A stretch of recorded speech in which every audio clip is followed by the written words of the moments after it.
We all try to get our photos to look their best straight out of the camera, but sometimes they need a little bit of work once we get them onto the computer or our tablet or phone.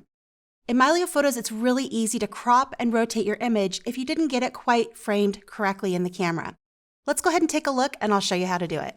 So I'm in Mylio Photos and I'm gonna go ahead and open up the crop and rotate tool. This lets us crop in from the edges, and there's also a slider here at the bottom to rotate this.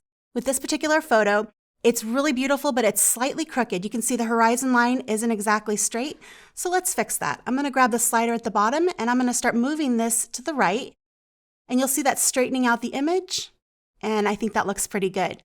Now we can also improve the composition a little bit. Right now the horizon line is almost exactly through the middle.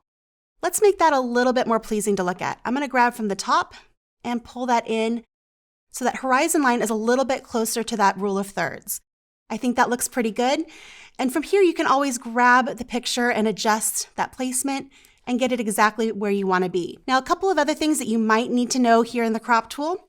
If you wanna change the aspect ratio and change it to something like a square, you can go here to the aspect options here at the bottom, choose square or any other aspect ratio, or enter a custom.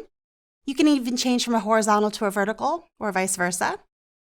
And we also have a few other options here at the top if you want to swap this and flip it horizontally or vertically, or you can also do a rotate full 180 degrees.